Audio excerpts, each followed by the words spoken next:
Hello बच्चों, welcome back to my channel. I am Shagun Mathuria, currently a third year paramedical student at Aligarh Muslim University. तो paramedical 2026 के counselling को लेके इतनी सारी confusion चल रही है। बच्चों के मेरे पास डाउट्स आ रहे हैं।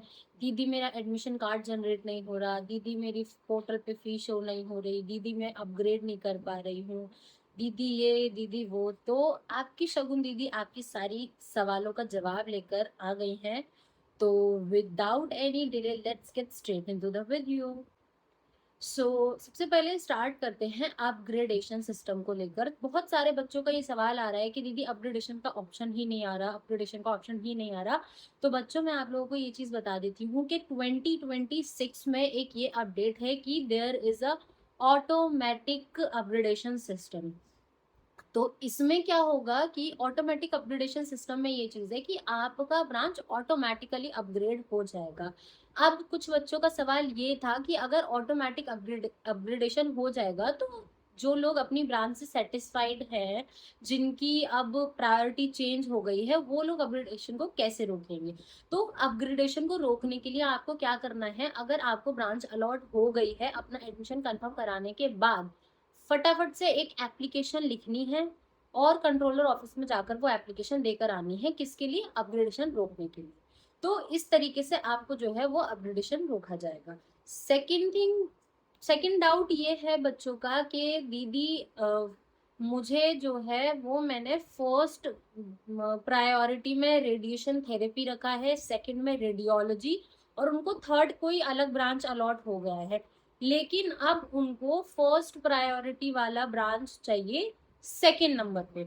मतलब रेडिएशन थेरेपी अगर फर्स्ट पे रखा था और रेडियोलॉजी सेकंड पे रखा था, तो अब उनको यह है कि उनका अपग्रेड होके उनको फर्स्ट प्रायोरिटी वाला सब्जेक्ट ना मिलके उन्हें सेकंड मिल जाए।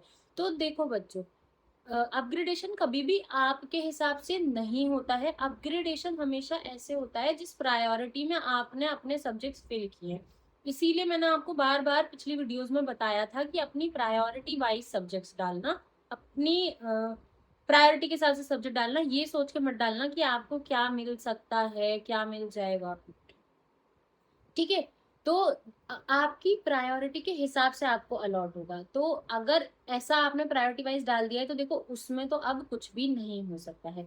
सेकंड चीज ये आ रही है कि आउटस्टैंडिंग अमाउंट। देखो आउटस्टैंडिंग अमाउंट को लेकर अभी तक कुछ भी ऑफिशियल अपडेट नहीं है। तो आई एम रियली सॉरी, मैं उस चीज को लेकर आपको कुछ भी नहीं बता सकती इस टाइम, क्योंकि अभी तक कुछ भी ऑफिशियल अपडेट नहीं है। और अगर मैं अनऑफिशियल इन्फॉर्मेशन यहाँ पर फैला दूंगी तो वो बस एक र्यूमर का पार्ट होगा, उसका कुछ भी फायदा नहीं है।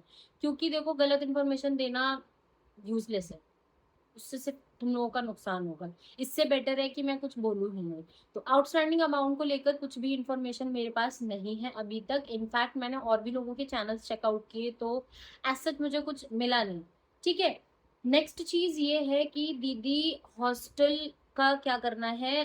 फॉर्म फिल करते टाइम हॉस्टल पे आप लोगों ने अगर यस हॉस्टल अकोमोडेशन पे यस नहीं किया था तो आपको हॉस्टल नहीं मिल सकता है। बट अगर आपने हॉस्टल पे यस किया था, आपने हॉस्टल की फीस पे कर दी है, but now you don't want hostel, तो आप लोग अपना हॉस्टल अकोमोडेशन कैंसिल करा सकते हो। फीस रिफंड आपका वापस आ जाएगा। फीस रिफंड वापस आ जाएगा। सेकेंड थिंग ये है कि बहुत इंपॉर्टेंट क्वेश्चन आया था मेरे पास कि पैरामेडिकल में बॉन्ड सिस्टम है या नहीं है। तो बच्चों there is no bond system in AMU paramedical. आपको आपकी फी रिफंड भी हो सकती है। सेकेंड थिंग, जितना लेट एडमिशन कैंसिल कराओगे उतना अमाउंट जो है वो आपका डिडक्ट होता जाएगा एज अ पेनल्टी। तो जो है अगस्त तक एडमिशन्स होते हैं और एडमिशन कैंसिल भी होते हैं। तो अगस्त तक का आप लोगों के पास टाइम है अपना डिसीजन लेने का। फी रिफंड हो जाता है, उसकी कोई टेंशन नहीं है। There is no bond system over here. तो आराम से डिसाइड कर लेंगे। ठीक है? बाकी और मैं चेकआउट कर लेती हूँ और मेरे पास क्या डाउट्स आया था। हाँ, सेकंड लिस्ट में काउंसलिंग कर सकते हैं या नहीं कर सकते हैं? तो नो, सेकंड लिस्ट में काउंसलिंग आप लोग नहीं कर सकते हो। काउंसलिंग सिर्फ और सिर्फ एक ही बार होनी थी। अगर आप लोगों ने काउंसलिंग फर्स्ट राउंड में नहीं की है तो now you don't have any other chance. तो कुछ नहीं हो सकता है।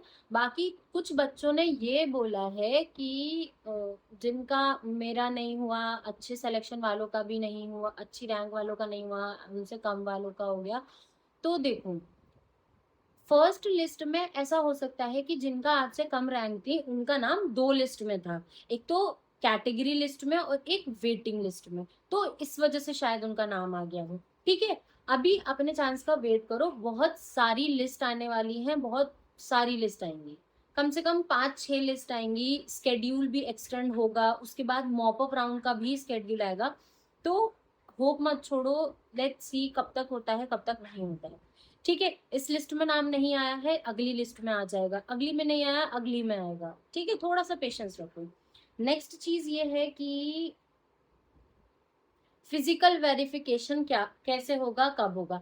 तो देखो, फिजिकल वेरिफिकेशन आप लोगों का कैसे होगा कि जब आपका एडमिशन हो जाएगा उसके बाद आपको सारे डॉक्यूमेंट्स रेडी करके रखने हैं अपने, जो भी आपने फॉर्म फिल करते टाइम अपने लगाए हैं और जो भी आपने काउंसलिंग में डॉक्यूमेंट्स अपलोड किए हैं, वो सारे डॉक्यूमेंट्स की 10-10 5-5 कॉपीज करवा के रख लो, एकदम अच्छे से काम आने वाली है सारी। अपनी फोटोज करवा के रख लो अरेंज, अपने रिन्यू डॉक्यूमेंट्स करा के रख लो, क्योंकि जैसे ही एडमिशन प्रोसेस खत्म हो जाएगा, प्रोवोस्ट ऑफिस जो आपको हॉल अलॉट हुआ होगा, वहाँ के प्रोवोस्ट ऑफिस में जाके आपको फाइल मिलेगी। उस फाइल में आपको अपने सारे डॉक्यूमेंट्स लगाने के बाद सबमिट करने होंगे, वो आपका फिजिकल वेरिफिकेशन कहलाएगा। ठीक है? और एक इम्पॉर्टेंट मैसेज देना चाहूंगी, देखो सोशल मीडिया पे बहुत सारे र्यूमर्स हैं, सोशल मीडिया पे बहुत सारे चैनल्स पे भी बहुत कुछ है। तो ध्यान से देखना, हमेशा जो है इन्फॉर्मेशन को ऑफिशियल वेबसाइट पे क्रॉस चेक जरूर करते रहना, क्योंकि देखो जो लोग चैनल पे कंटेंट डाल रहे हैं, इन्फॉर्मेशन दे रहे हैं, हो सकता है उनसे भी कभी कुछ मिस हो जाए। तो ऑफिशियल वेबसाइट पे क्रॉस चेक जरूर करते रहना, वो चीज़ बिल्कुल भी मत भूलना। बाकी अगर इसके बाद भी आप लोगों के मन में कोई डाउट्स रह गए हैं, कोई ऐसा डाउट या प्रॉब्लम जो मैं एड्रेस करना भूल गई, तो प्लीज़ मुझे कमेंट सेक्शन में बता देना। I will answer all of your questions. बाकी all the very best. Admission के बाद आई होप आप सब लोग मुझसे मिलने के लिए भी एक्साइटेड होंगे। तो मिलते हैं नेक्स्ट वीडियो में, टिल देन बाय बाय।